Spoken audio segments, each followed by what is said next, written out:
This show is part of the Head Stuff Podcast Network.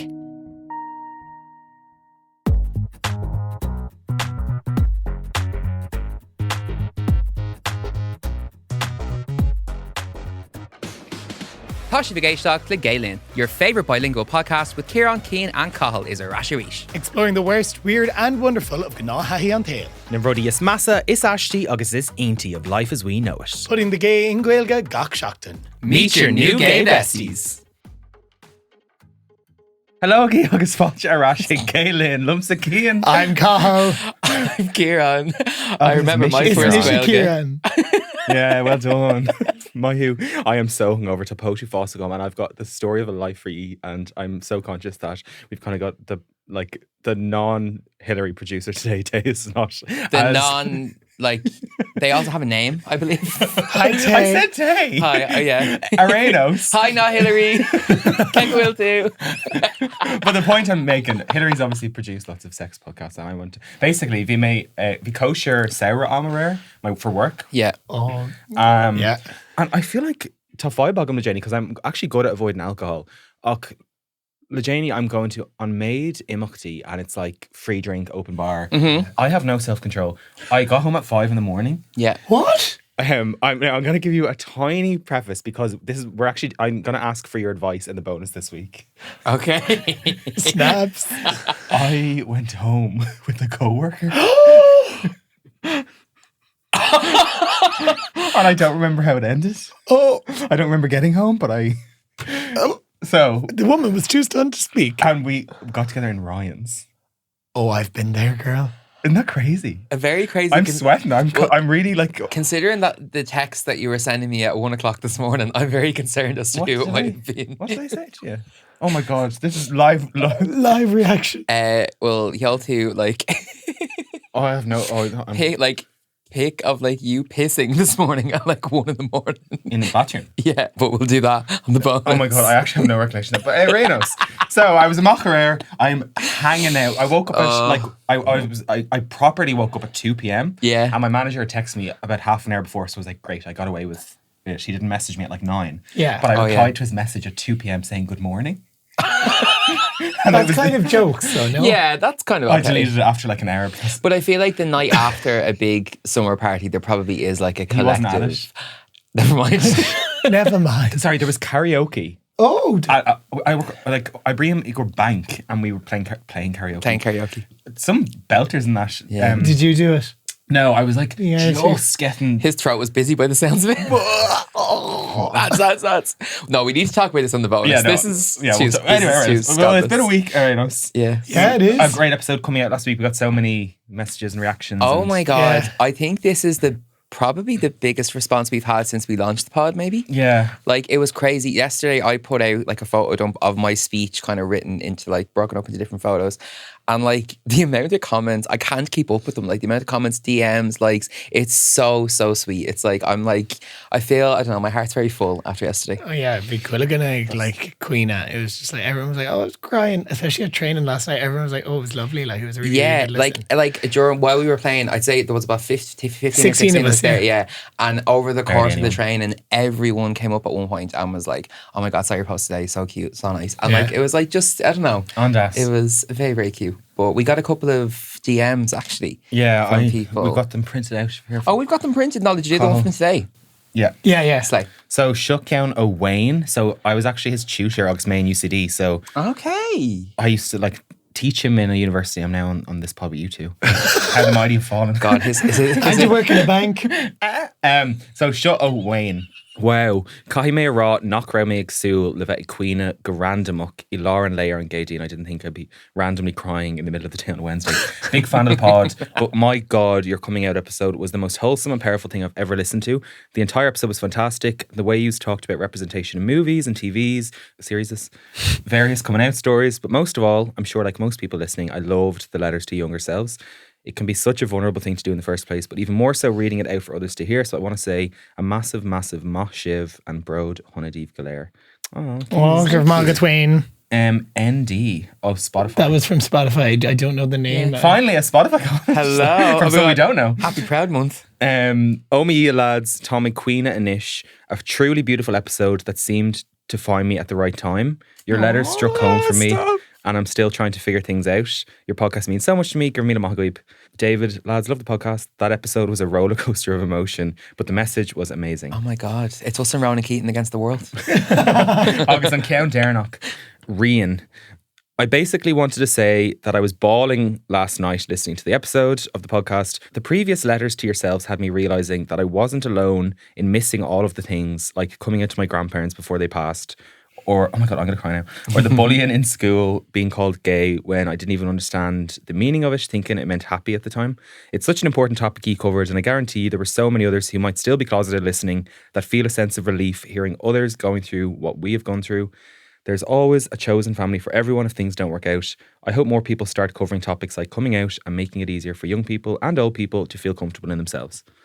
So cute. Coolibus. It was so nice though. I put that post out at 10 o'clock, and I think we posted the episode that went up that morning. And by midday, I had 30 plus messages of the same thing, a variation of, I'm crying at my fucking desk over you. Amber was like, what are you doing to me? Everyone was heartbroken, but it's so cute. I think it's really nice. And I think obviously we're probably more known for taking the piss out of things and talking about the lighter side of gay life. I know, Cian, you're probably used to being a bit more vulnerable online. It's definitely not something that I have done before. And that was what even before we put that out yesterday, I was a bit I don't know. I was a bit nervous. I think I was more nervous about doing this than I was about us actually launching Gay It. Oh, really? Yeah, because I was like, it's just something I'd never really done before. And it's very personal, but it has gone down really nice. No, Vishay so gloche. Yeah, I'm being Shay Jacker, but you get used to it because I'm just like, yeah, what vulnerability? He's tough as nails. So what's he banging on about now?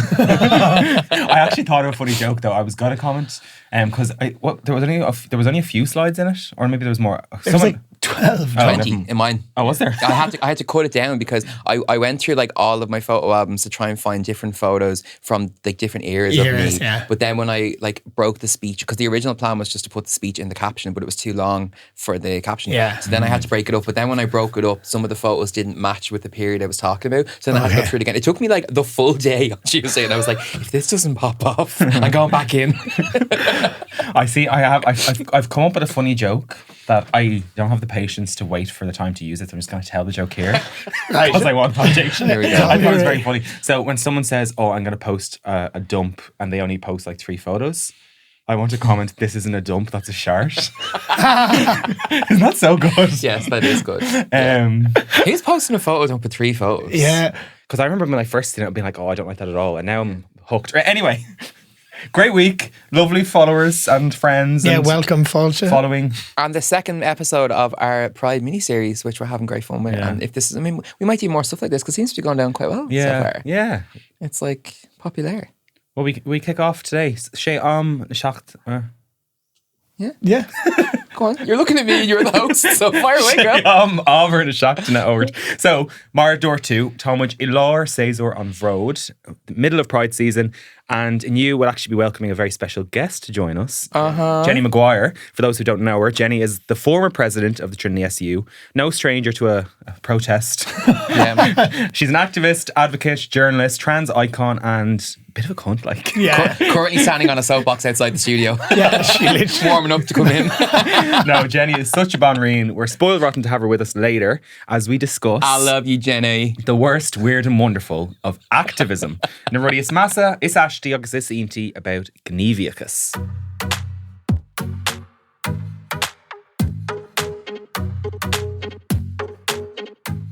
Ceart galore, na rudi is massa. So, Jenny, I'm going to mention 2 things, and they're actually so relevant because you're the one who started it, and Jenny's the one who validated it for me. I call myself an activist with a following. I'm not an influencer. I mean, I am, but I'm not Well, you are. Well, yes.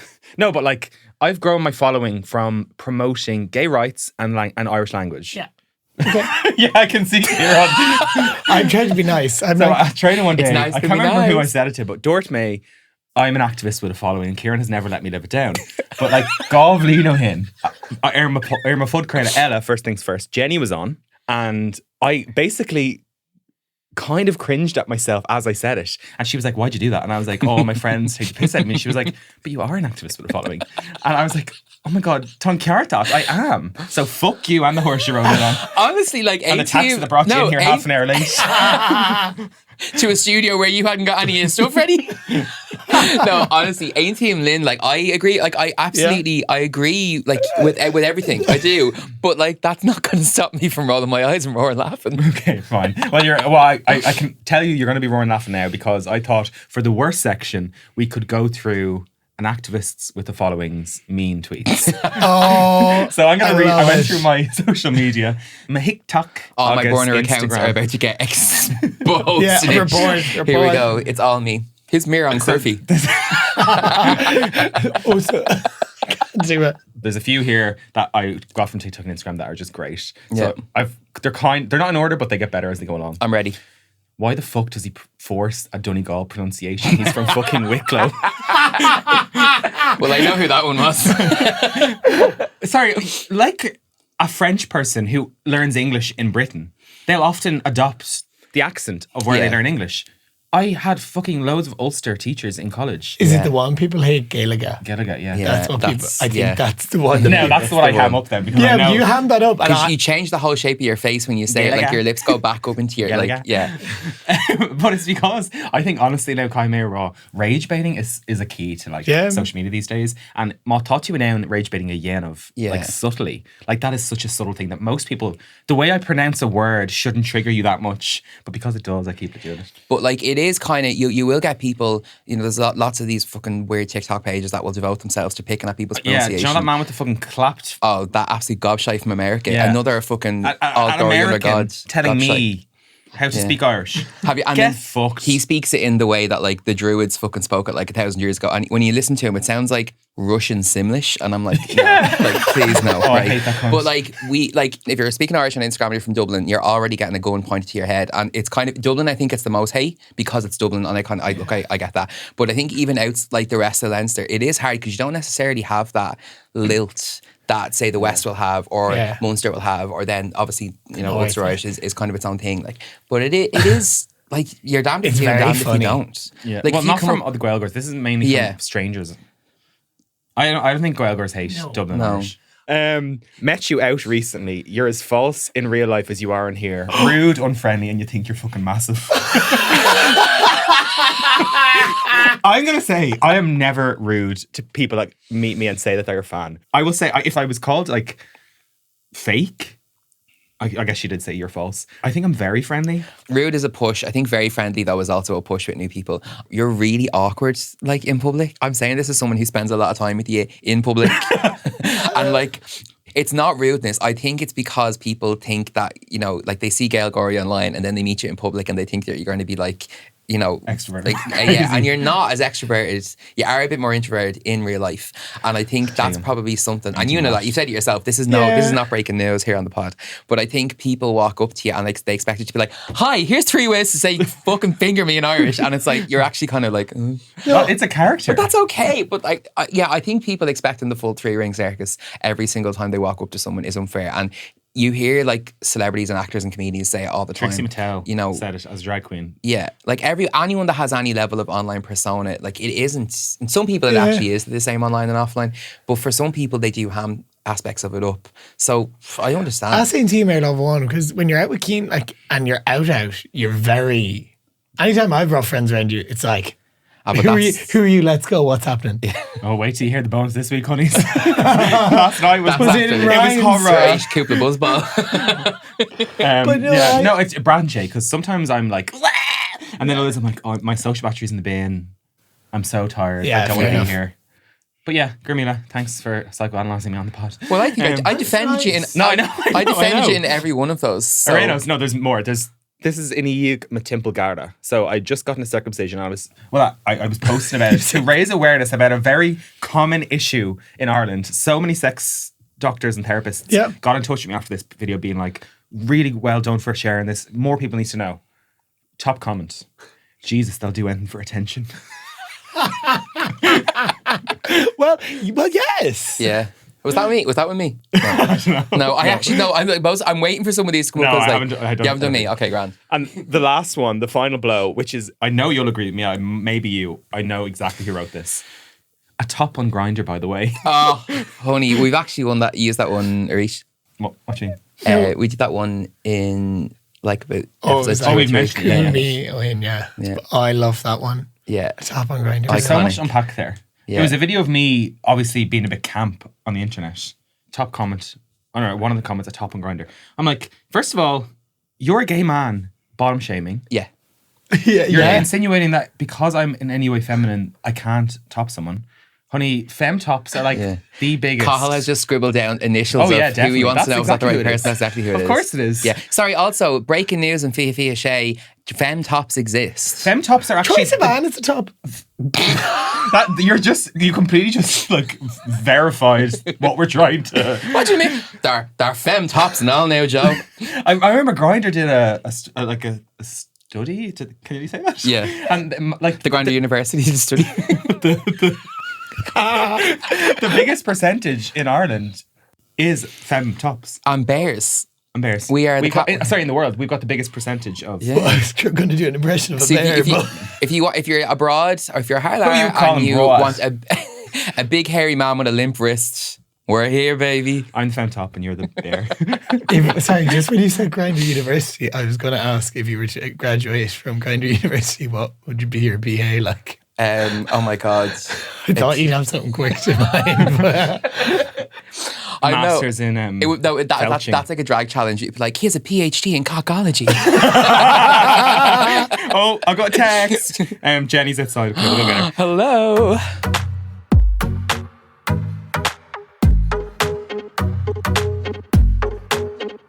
Today's guest is no stranger to a hater in the comments section. Oh! She's the former Trinity SU president, icon Tras Inchkinnock, a rotted bitch, an all-round diva, Jenny Maguire. Jenny Fulchis Jock. Did my mum write that?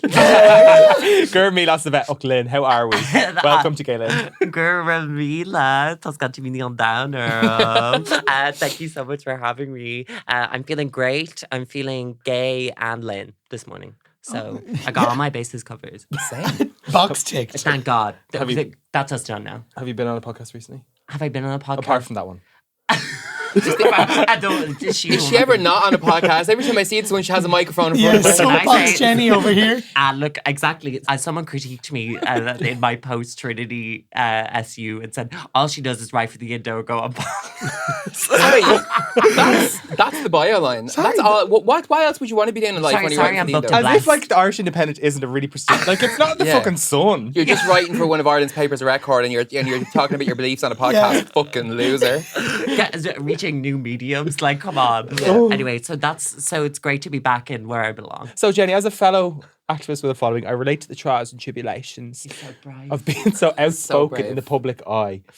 How do you really rate yourself as an activist? What are the trials and tribulations? That's my Stacey Dooley impression. Well, Marsol Ditch. I like it's something that like I have used social media like my whole life. I think my first Instagram account was when I was 11. And so, which was 4 years ago.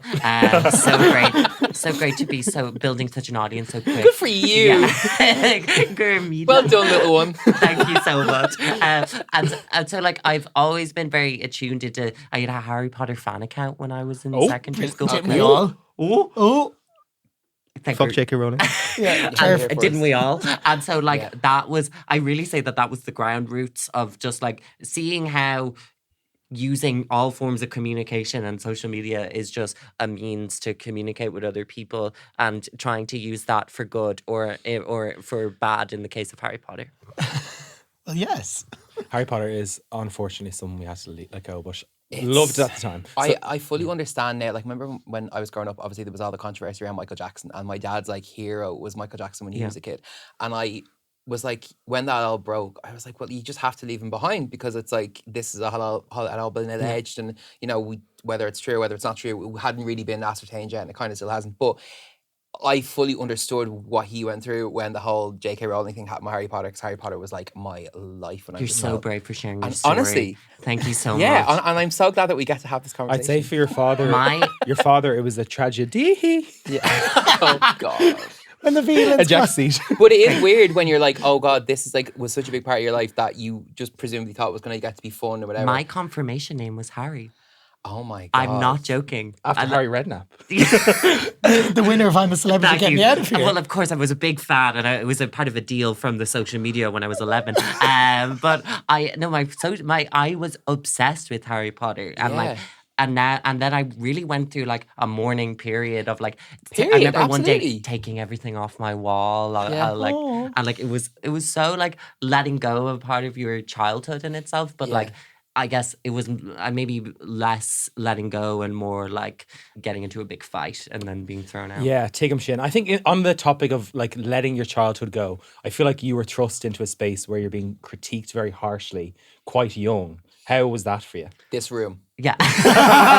She's still so 14. I'm 14. I'm and a half. the unnamed bot that leaves troll. Thank you.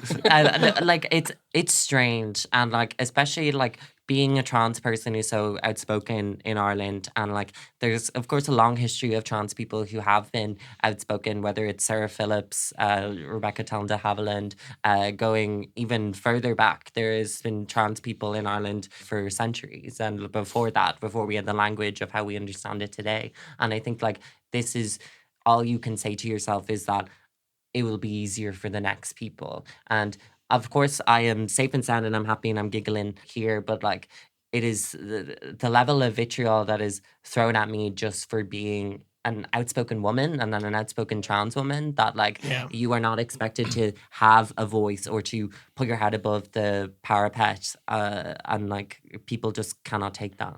Yeah, I knew make kind logo, but we were on a different podcast recently. Gosh, you really are like doing the whole circuit. I did one. But you were talking about like the AI videos and doxing and like all the shit you deal with, and it is basically because you're who you are, not what you're saying. And I think we probably get that as gay men a lot. We're the victim of hate, not because I'm saying Free Palestine, but because I'm a gay man saying Free Palestine. And it all like, and I think for all marginalized people, it ultimately, if you are not the good version, if you are not the polite, kind version, then your identity and your humanity is tossed out the window because you broke the rules and so I don't have to listen to you anymore. And so if you're not following by the rules, then they take it as a first opportunity to drop any kind of facade of progressivism or accepting. Yeah, I feel like as a society, we're really good at, say, for example, David Norris. We're like, and currently now we're able to look at him and look retrospectively and be like, God, yeah, he's done great things for the community and for Ireland. Yeah. But like throughout that entire battle, it was awful for him. And I think there's a weird, I guess, ignorance or like chosen ignorance when it comes to the battle you are fighting now, the battle we fight every day. Whereas, I don't know, what do you think? It's on Canaan. Like it's the exact same thing. And like it is something that in everything, when we look back in the entire history of Ireland and we look back on whether it be mother and baby homes, whether it be abortion, whether it be in our colonization on our language, like these are things that people will latch onto when it is popular because they are too afraid. And ultimately activism is an exercise in encouraging confidence and encouraging an empowerment for not just yourself, because it should never be about the individual, but it's about all of us and about making spaces that are where you're changing taboos and you're pushing that out. But isn't there a major, isn't there a major, I think, problem in Ireland with, like, they call it tall poppy syndrome? Because I see, like, a lot of people will look back, like my parents and my family members will wax lyrical about how great David Norris is and how great it was that the abortion referendum passed and the marriage referendum and all those things. But you look at those people in their generation, that what the average person actually did, and they actually did fuck all, really, you know, and you know, Get her, Jade. They're quite happy to sit and watch Reeling in the Years now and say, God, isn't it great that, you know, we live in a country and I'm Irish, and by being Irish now is like a synonym for being progressive almost in some ways, and you know, and it used to be a synonym for being Catholic, but you know, we've gotten over that nonsense mostly. But I think now we're at the point where, you know, what's the current fight and, you know, and what are people doing or not doing? But in 20 years, when we look back and say, you know, when we've government mandated that, you know, every trans person gets a podcast and a free house. Thank God. You know, and that's all we're fighting for. You're on the way and you're almost there. Thank you so much. But people will look back at the Reeling in the Years in 2026 and go, I was part of the struggle. No, you fucking weren't. You weren't even in the room. You were outside having a smoke. Well, can I say that? Sorry, you wanted to come in. Oh no, I was just saying, like, there were two on the road faoine, like Dini Oga, August, like, you want to make it easier for them. Yeah. Is that, I suppose, on the topic of activism, I'm just like, someone who wakes up every day and maybe goes onto a podcast And chooses violence for the next generation. Or writes an article or goes out and protests. That's why you do it. Yeah. To make it easier for our future Jenny. I kind of... I thought you were saying generation in a different way. A Jenny Race. Jenny Race. Oh my God. Great drag name. Great drag. On Cage Glunella, like the next generation is what you mean, yeah. No, but like I mean a future like Generation. But like I think you have to think of it in the broad sense. Yeah. And like I think like when we look at individuals, and I know like this is a danger that I experience, that like when we hold up individuals like David Norris, when we hold up people like Sarah Phillips, and to a lesser extent me, when you hold us up and like look at these amazing people and look what they're doing, I think you actually do a disservice to them, because I'm thinking about it in a generational long history.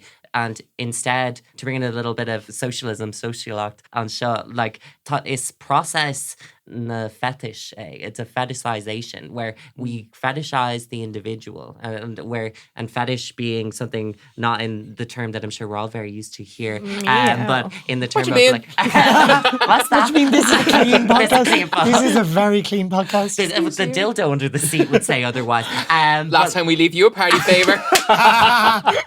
Something like, but like it means like a magical object, when an object is sort of personified and it's made bigger. And so when we hold up people as individuals, I think that's actually quite a disempowering thing. And like it's so easy to do. Do you think it's easier to do that than to act? Like, do you think it's easier to look at these heroes and go, God, aren't they great? I can never be them, therefore I'll do nothing. Yeah, like that, and that is it. And also it is. I think it's very disempowering that if you are like, oh, well, I don't want to be doing all that. I don't want to be having my face out there. I'm a shy person.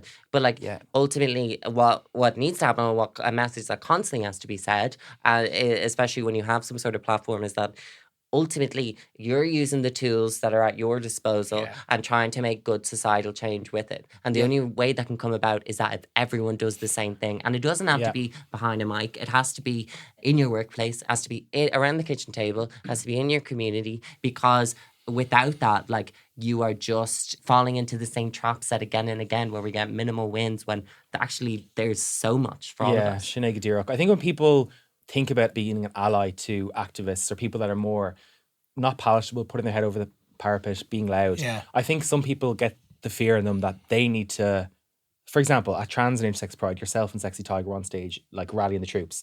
Icon.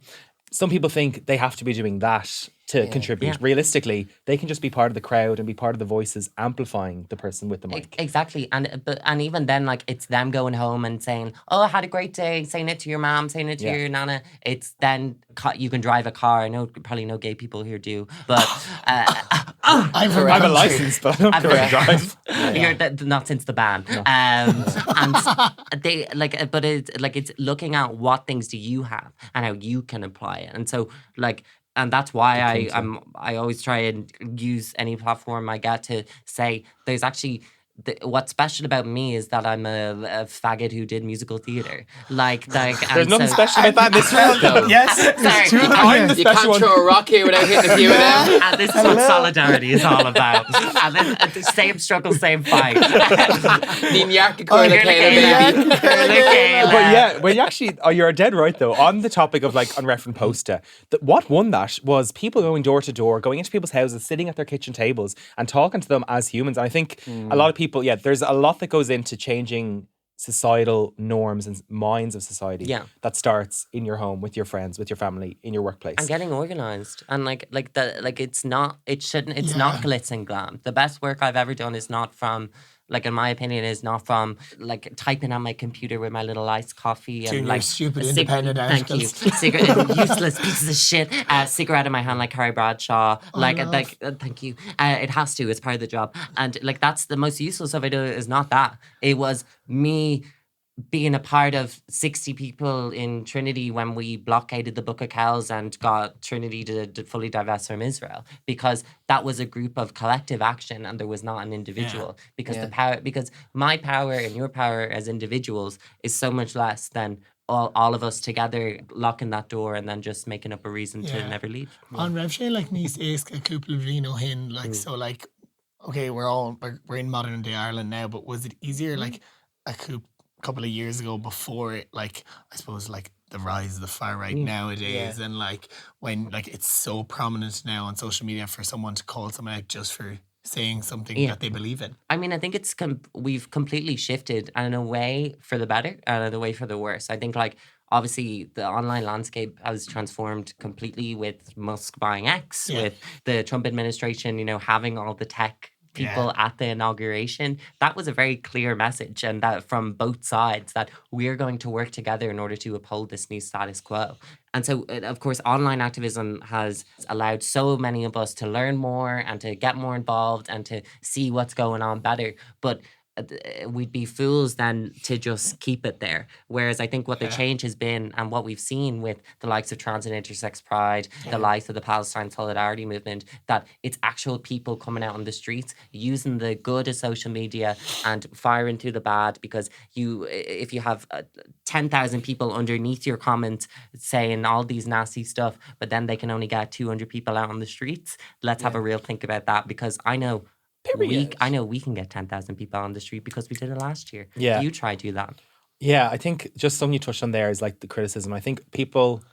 Sorry, how to make this about me. You sat there the whole time. I'm often criticised online for like always whinging about things. Like I'm complaining about sustainability, Palestine, gay rights, trans rights, whatever. And I think that's obviously one of the obvious consequences of being an activist online. And what do you think are the kind of weirder side effects of doing what you do that you probably wouldn't? I feel like hate online is a given nowadays. What kind of surprised you about your rise to infamy in the activist sphere?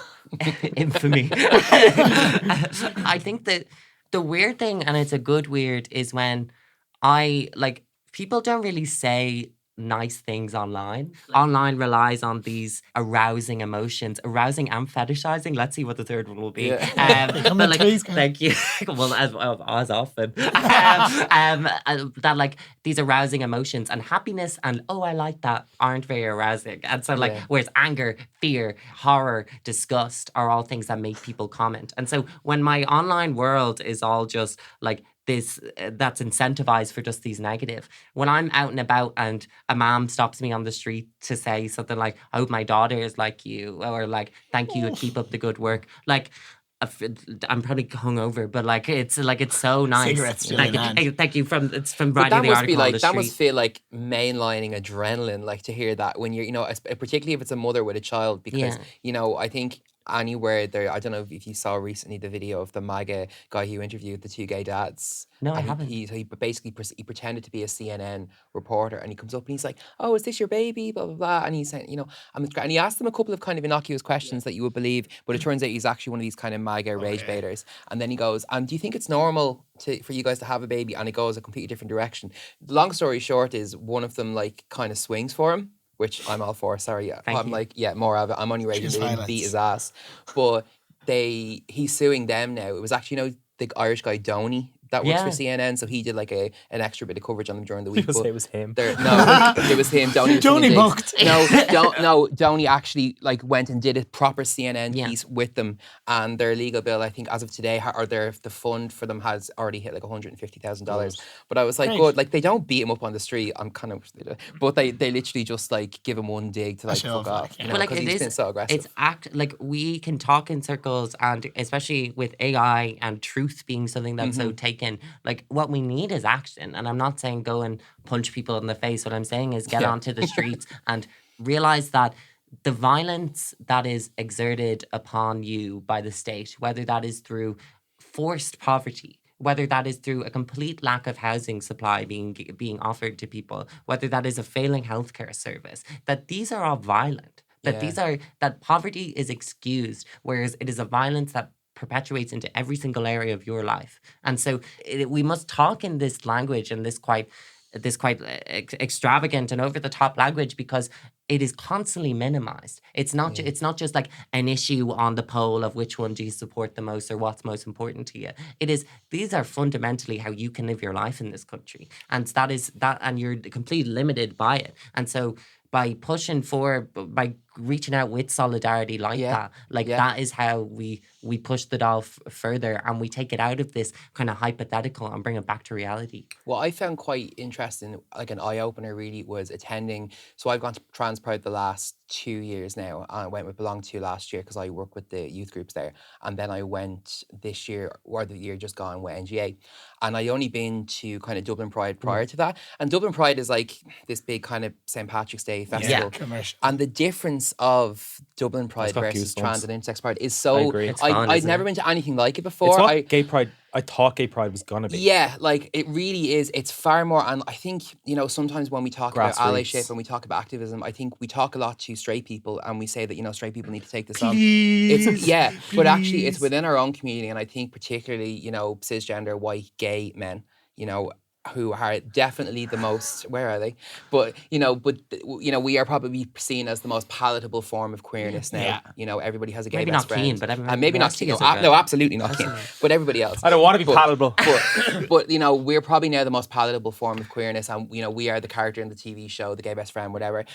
But actually, it's up to us to show up to those events and bring our girls with us, our groups of girls who, you know, don't want a quote unquote man in their bathroom, or don't want a quote unquote, you know, a girl hitting on them in a gay club. Yeah. It's up to us to use our influence with our gaggle of girls to bring them along and make the overall And that is just as powerful as anything that I could be doing. Like that Yeah. is like that. Yeah. Like, and there is no You know. hierarchy in it. And we had to get these barriers out of our minds and pull us back to that. I mean, like, and because as you said, it's exciting to go out and actually be fighting for something, and to actually be in community with people and having this great, like going to Street 66 afterwards. Like it's so much And the fun. weather's always nicer because it's in July. It's so good. Dublin Pride is very hit and miss, Yeah. but it's all. I've been 2 years in a row and I've gotten sunstroke 2 Yeah, years in a row. honestly. July 11th this year, we'll see. Will everyone say your prayers? I will crossed, say lads. though, so obviously it's good to get out there, and I've been the last few years as well, and we've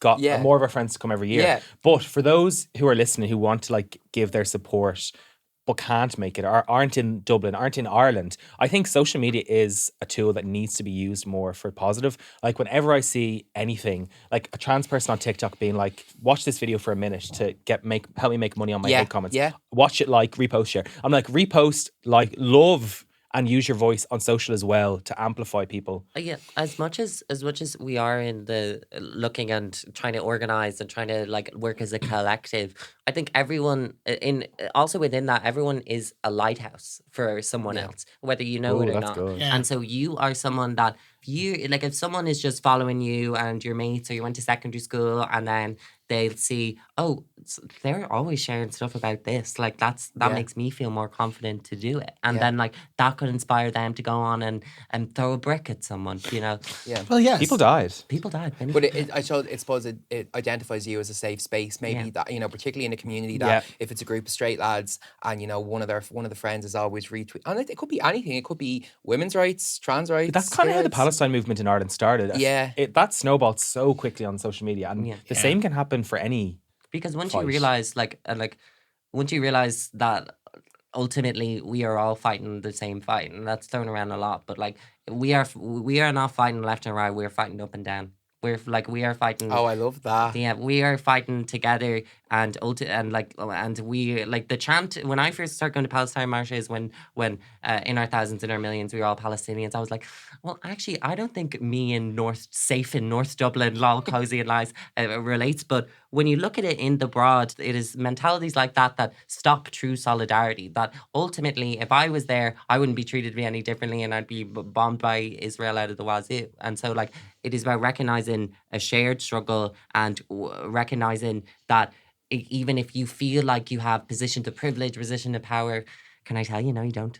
Can I tell you that ultimately that can be whipped out from under you in 2 seconds, and you'll be crawling back. And so we have to fight for each other, Especially and for queer ourselves. people, because I think everything that we have at the moment, we see now as like this unequivocal change that it can't go back. And we're already seeing in America, you know, they're starting to contest things like, you know, Roe v. Wade or the marriage equality, you know, like, and it's Voting the working rights. back. It's the whole thing of, you know, the Abortion crocodiles rights. wouldn't eat my face. Yeah. But, you know, it can be rolled back just as quickly. I would hope, and I think so far it's fair enough here to say that the far right haven't really taken a foothold here. I think that something about the far right in Ireland, they've not done well electorally, but they've done well in steering the conversation. We are having conversations based on the perspective of the far right. Bernie Ahern coming out and saying discussing racist stuff is because it's been normalised by far right actors who's given permission for more centre politicians and centre right politicians to put the guard down when it feels that like, oh, I can get a few more votes about this.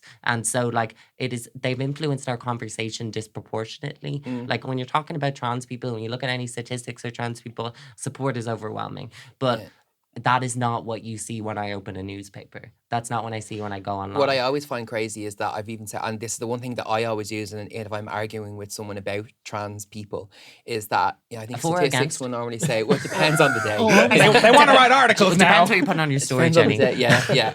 But I think roughly about 1% of the population is trans, maybe, give or take. Say, but I feel like 50% of the fucking press coverage is trans. And I'm like, that just doesn't make sense. And it's not to say how amazing or great they are, by the way, but it's like all of this nonsense about sports and, whether why do you think that is? Why do you think that it's all distraction tactics from what's the real problem is, But that's the one thing that I find, you'll say to people and you're like, is 1% of any group, are they that important? Like, really? Does 1%, any 1% deserve that much press coverage? No matter how strongly or you feel for it or against it. And that's normally what people make people go, oh, maybe it is a ploy.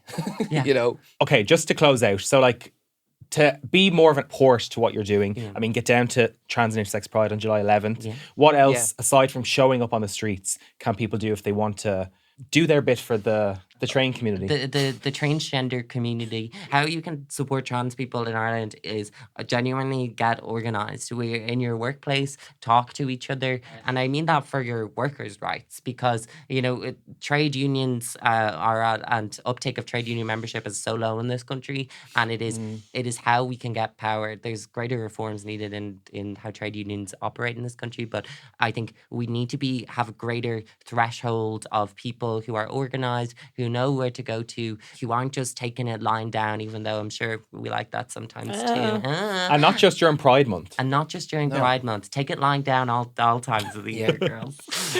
Jenny, Mila Margaret. That was Harvest Mill. Road. Thanks for coming in to spill the tea on what it's like to be a weird activist.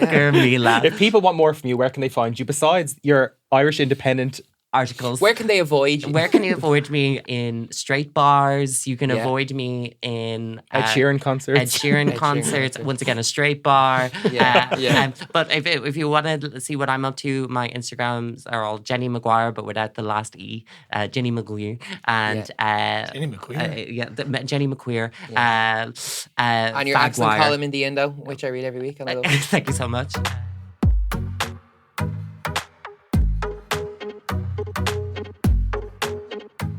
Garcalor, na ruddy is inty. So Jenny's out the gap. Thank God, what a smelly bitch.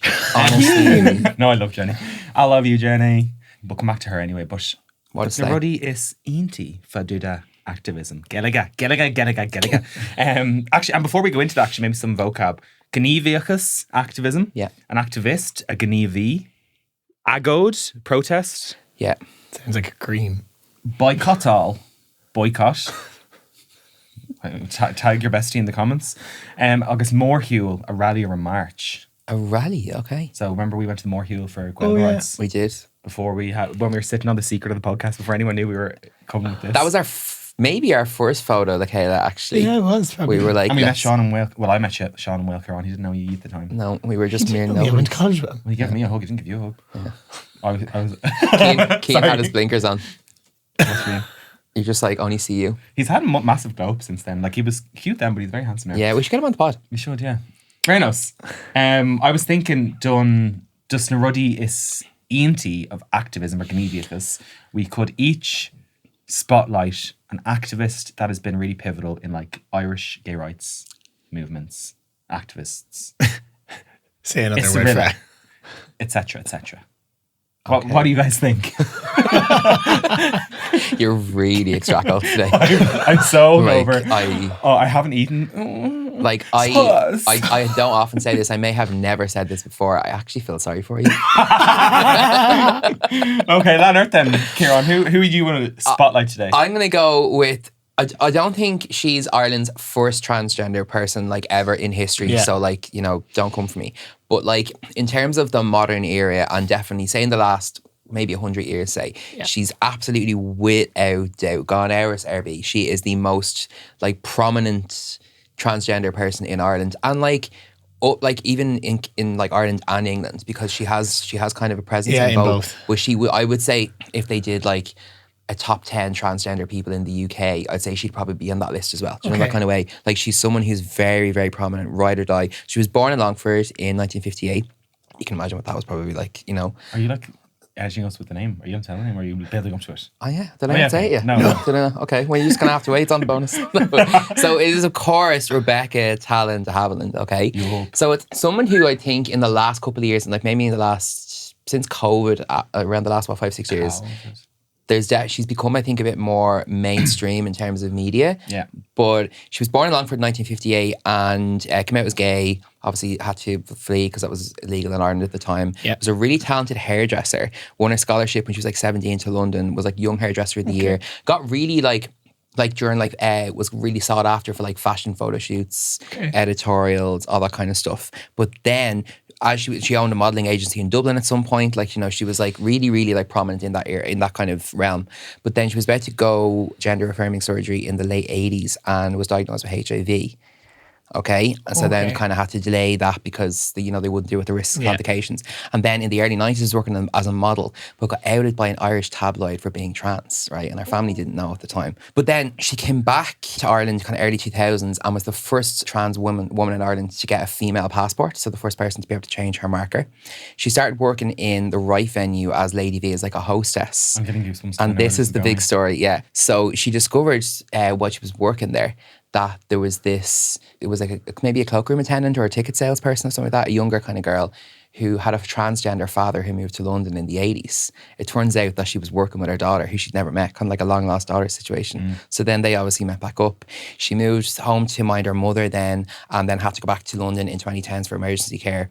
But that's when she started really getting involved with Terence Higgins, because basically during her career, like when she had her career damage and everything after being outed, she kind of had problems with drugs and drink and turned to sex work and then homelessness and all of that kind of stuff. Like she really, really kind of hit rock bottom, but really built her way back up, and like someone that's, I think, incredibly inspiring. So like in 2015, she had gone to London to kind of get the HIV meds here at the time. I think she was really afraid about coming out about her status. Even when she wrote her autobiography, she didn't really mention it in her book and stuff. I think she's maybe updated since, but the original book, it didn't mention that.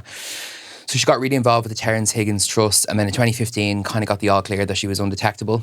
Decided to then she kind of said to herself when she was undetectable, she was going to speak out. And, you know, like that she was going to become a HIV activist. And then started Project Boot Camp, which I think is really, really cool. So it's basically like a boot camp for trans people. I think even like that's what in the early, like, or 2010s, even the idea of like a transgender hairdresser in rural Ireland in the 2010s. It's not rural. No, but yeah. But like I think that's even that in itself shows. She's so cool. But in 2024, she was the first transgender TV host in Ireland with her TV show Second Chances on Virgin Media, which is kind of like a makeover show to give people like a second, you know, if they've had like ill health or they had, you know, problems with addiction or whatever it might be, and she kind of like gives them like a full 360 makeover of their life, and they get like therapy and all that kind of stuff. But yeah, just like a fucking legend, to be honest. Okay, top that call. Something that no one's ever said to you. Jesus Christ. Yeah, that is a tough act to follow, but I have another Banreen to talk about. Alva Smith. She is Leachi, is iconi. She's an Irish academic, feminist, socialist, LGBTQ plus activist, and like Bunny Talk, Gneevy, her son Ciarán, did like a human rights activist. Like she is like one of the people that I've known as someone fighting for, I suppose, different groups like the LGBTQ plus community and women's rights and different things like that as well. Since I started, I suppose, being of the age to know what those things are and to learn about them. It's lesbiaci agus tá 8 bliain buinte amach le déanaí, so she turned 80 recently. God, she looks great. Yeah, Laura has Sonady. Alva. Slay. Agus coola mé faoi Alva le linn an referent post I go bhí sa cúgaig, and like I was 17 at the time. I couldn't vote, so I was I was in the closet, so I was constantly like looking these things up, being like, "Oh, what's You going were on?" 17. Yeah, I couldn't vote. That was my first vote. I just turned 18. My first vote was Repeal the Eighth, but which she also worked in. But I was kind of at home, always being like looking at the like campaigners online and looking at them on the telly, and I was like, "Who is that woman? Like, she's always around." Akhrivishin in Milanike Noka in 1990, Bunnikshi Women's Education Research and Resource Centre in UCD, and she was the head of the Women's Studies section from 1990 to 2006. Oh my God. So like a good 17 years. And yeah, I suppose she's been involved in like radical politics. Will she bunnig marriage equality? So like she set up marriage equality. She was the co-founder, and she fought tirelessly, I suppose, to allow us three in the room to have the right to marriage. She chaired the National LGBT Federation for over 10 years, and for she gradum sale, so like a lifetime achievement award at the galas in 2015 as well, the year that we obviously got marriage equality. Kovala Shin, Alva was co-director of the Together for Yes national referendum campaign on abortion. And after the Repeal the Eight, I suppose she continued to work towards getting those rights, because when everyone says, "Oh, we repealed the Eight in 2018 or whatever," abortion rights weren't in immediately. She continued to like fight for those in the Dáil and on the streets. And actually in the interview where she did with the Irish Times last week, talking about turning 80, reflecting, I suppose, her lifetime of activism, the reason that kind of she emphasized that she kept going with things was because she never gave up.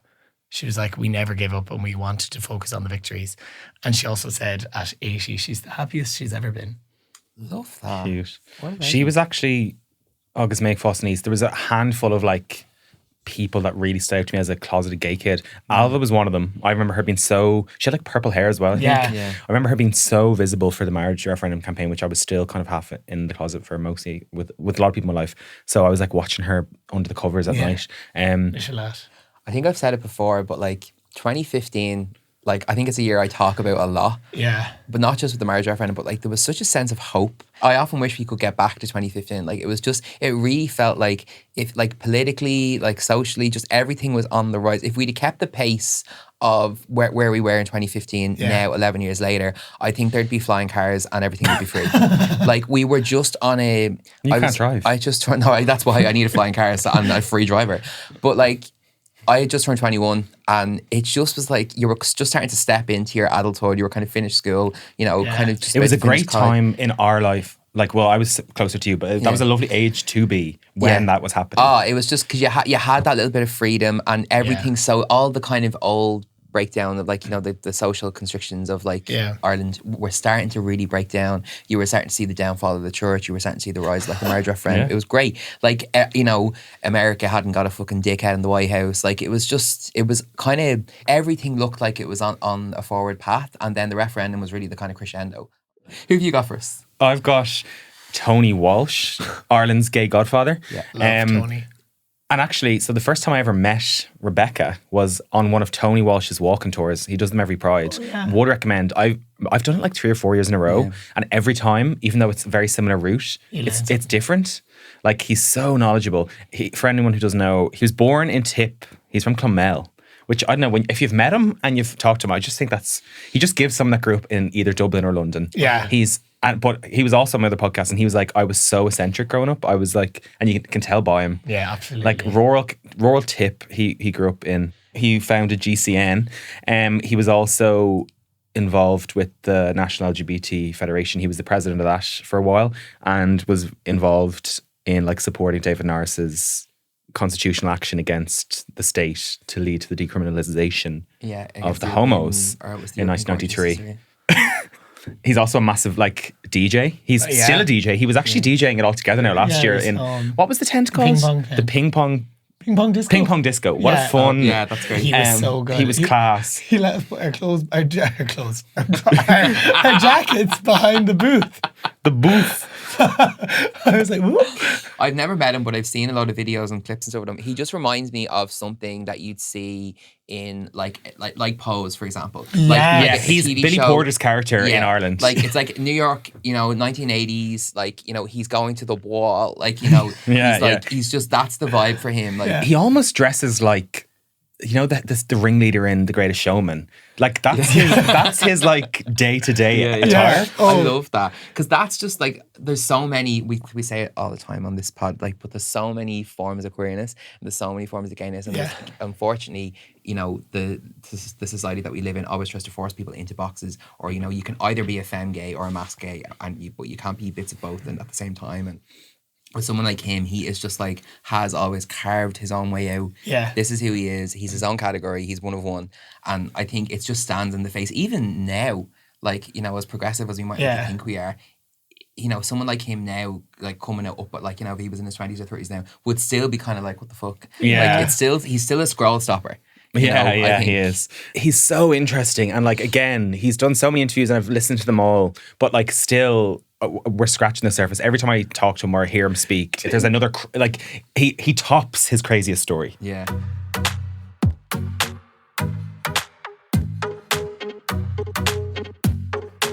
Ciarán, we're almost there and then we're getting fucking locked in because I need some advice on the bonus this weekend. Honey, I'm ready. Sucking dick and cock. At my birthday dinner. But Riva Sin, Gníomhachas, Activism, 5 Fuckles for slaying activism. Lannert.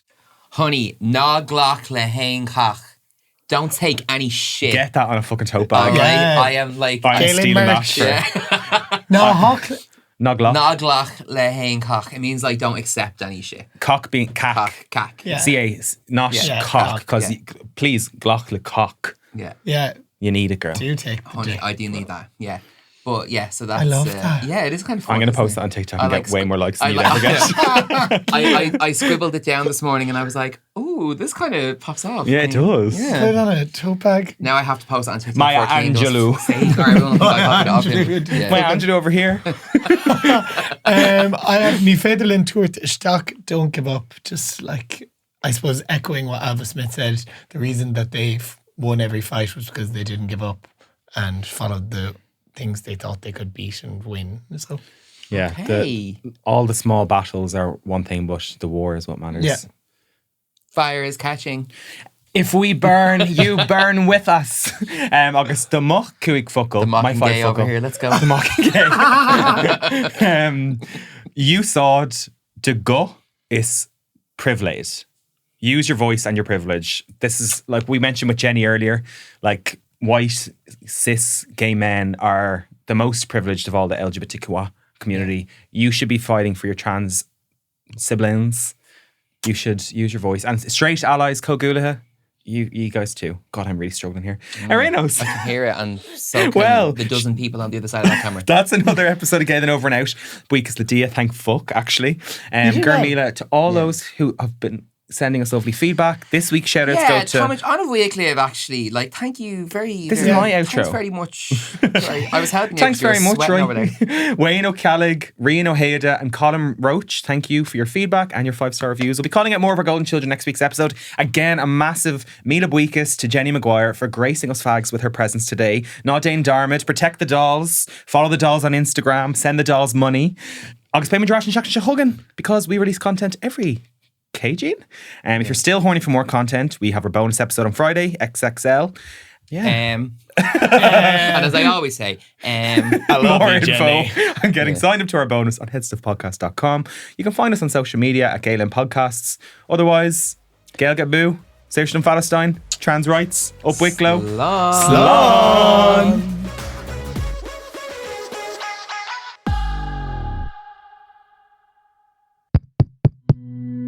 This show is part of the Head Stuff Podcast Network, a hub for the creative and the curious. Shows are produced in association with Head Stuff and the Podcast Studios Dublin. Find out more or become a member at headstuffpodcasts.com.